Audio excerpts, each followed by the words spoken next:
తగ్గుతున్నాయి ఇక్కడ. కాబట్టి అందరూ కూడా మీరు గమనించాల్సింది ఏంటంటే అందరూ హెల్మెట్ వాడండి, డ్రంక్ అండ్ డ్రైవ్ చేయకండి. డ్రంక్ అండ్ డ్రైవ్ చేస్తే మీరొక్కరే కాదు, మీతో పాటు ఎదుటి వ్యక్తిని నష్టం చేస్తారు మీరు. కాబట్టి డ్రంక్ అండ్ డ్రైవ్ చేయకూడదు, ట్రిపుల్ రైడ్ చేయకూడదు, ఓవర్ స్పీడ్ ర్యాష్ డ్రైవింగ్ చేయొద్దు.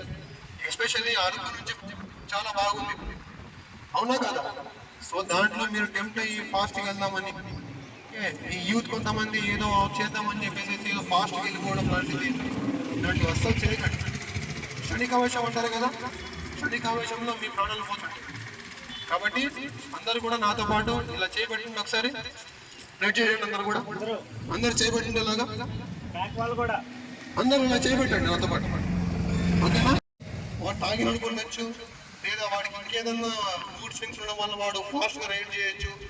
సో వాడి తప్పుకి మీరు బలవుతున్నారు, అవునా కాదు? సో కాబట్టి జాగ్రత్తగా అందరూ కూడా హెల్మెట్ వాడండి, ట్రిపుల్ రైడింగ్ మాత్రం అస్సలు చేయకండి, ఓకేనా?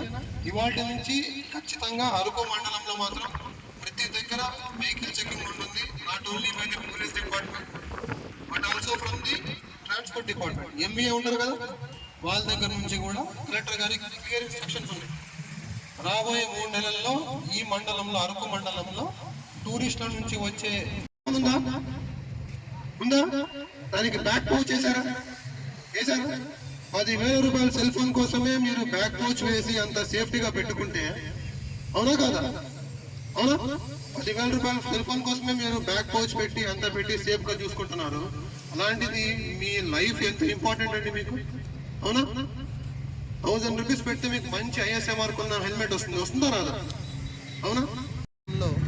ఈ హెల్మెట్ మీద అవేర్నెస్ క్యాంపెయిన్ లాంటిది ఒకటి చేయడం జరిగింది. ఇందులో భాగంగా అందరి ప్రజలను హెల్మెట్ యొక్క ముఖ్య ఆవశ్యకతను తెలియజేస్తూ, హెల్మెట్ వల్ల జరిగే లాభాలను వాళ్ళకు చెప్తూ, ఏవైతే అరకు మండలంలో ఎక్కువగా టూరిస్టులు వస్తుంటారు కాబట్టి వాళ్ళకు కైండ్ ఆఫ్ అవగాహన అనేది కల్పించాల్సిన అవసరం ఉంది. కాబట్టి సో ఈరోజు ఈ ర్యాలీ కండక్ట్ చేయడం జరుగుతుంది. సో నా రిక్వెస్ట్ ఒకటే, ప్రజలందరూ కూడా మీరు వెళ్ళేటప్పుడు ఖచ్చితంగా హెల్మెట్ ఖచ్చితంగా ధరించాలి. మీతో పాటు మీ బ్యాక్ సైడ్ కూర్చున్న రైడర్ కూడా ఖచ్చితంగా హెల్మెట్ ధరించాల్సిన అవసరం ఉంది.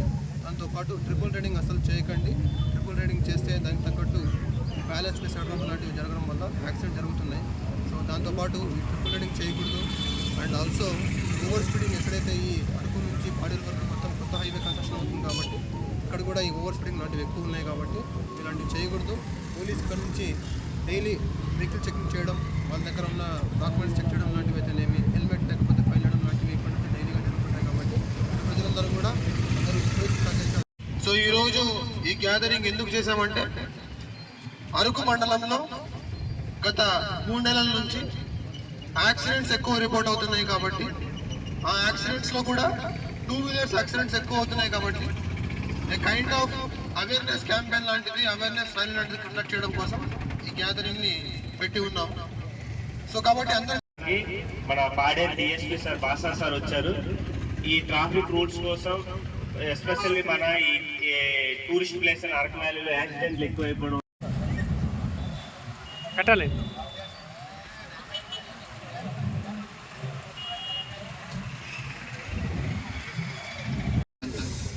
ఇప్పుడు చూస్తే లాస్ట్ 3 months జరిగిన యాక్సిడెంట్స్ లో, మొత్తం యాక్సిడెంట్స్ లో 60% యాక్సిడెంట్స్ అన్నవి వితౌట్ హెల్మెట్ లేకపోవడం వల్ల జరిగాయి. ఒకవేళ వాళ్ళ దగ్గర హెల్మెట్ కనుక ఉండింటే 60% యాక్సిడెంట్స్ లో ప్రజలు ప్రాణాలతో బతికేవాళ్ళు. కాబట్టి హెల్మెట్ వేసుకుంటే సేఫ్ ఉండేది మీరు ఒక్కరే కాదు, మీ ఫ్యామిలీ మొత్తం కూడా సేఫ్గా ఉంటుంది, అవునా కదా? మీ మీద మీ ఫ్యామిలీ మొత్తం డిపెండ్ అయి ఉంటుంది. మీ వైఫ్ అయితేనేమి, మీ పిల్లలు అయితేనేమి, మీ పేరెంట్స్ అయితేనేమి, మీరు బయటికి వెళ్ళి సంపాదించి సేఫ్గా ఇంటికి వస్తేనే మీ ఫ్యామిలీ మొత్తం కూడా హ్యాపీగా ఉంటుంది.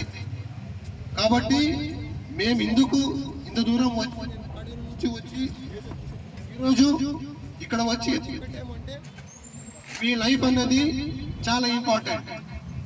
నాట్ ఓన్లీ మీ ఫ్యామిలీకి, సమాజానికి కూడా మీ లైఫ్ చాలా ఇంపార్టెంట్. కాబట్టి ఒకవేళ తప్పు మీద రూల్స్ అనేవి మనం పాటించాలి. అవి పాటించకపోతే ప్రాణాలు పోతున్నాయి.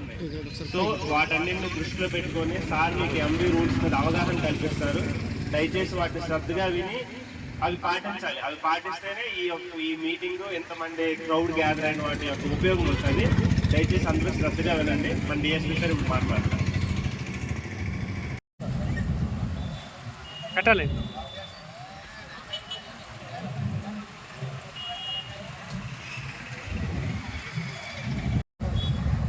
వాళ్ళందరూ ముందుకు వస్తే బాగుంటుంది.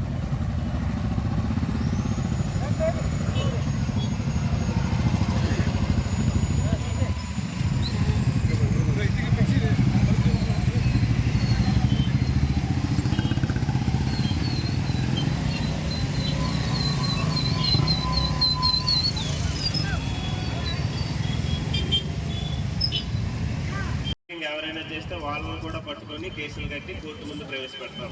ఆల్రెడీ నిన్న స్టార్ట్ చేసాం. నిన్న ఒక 2 పార్టీలని ఓపీ డ్రింక్ చేసే వాళ్ళని పట్టుకున్నాం. నెక్స్ట్ చాలా బైక్ థెఫ్ట్లు అనేవి కూడా మన ఏరియాలో జరుగుతున్నాయి. మీరు మీ ఇంటి ముందు బండికి అక్కడే పెట్టేస్తున్నారు, కీ దాంట్లో ఉంచేస్తున్నారు, లేదంటే జస్ట్ కీ వేసుకుని వెళ్ళిపోతున్నారు. హ్యాండిల్ లాక్ కూడా వేయట్లేదు. మన బైక్ని మనమే సేఫ్గా పెట్టుకోవాలంటే హ్యాండిల్ లాక్ వేయాలి. నేను చెప్పింది చెప్పండి అందరూ కూడా. మేమందరము కూడా హెల్మెట్ లేకుండా ప్రయాణం చేయము. మేమందరము కూడా బండి మీద ట్రిపుల్ రైడింగ్ చేయము. మేమందరం కూడా బండి మీద ఓవర్ స్పీడింగ్ చేయము. మేమందరం కూడా బండి మీద సేఫ్గా ఇంటికి చేరి మా ఫ్యామిలీని బాగా చూసుకుంటామని ప్రతిజ్ఞ చేస్తున్నాము.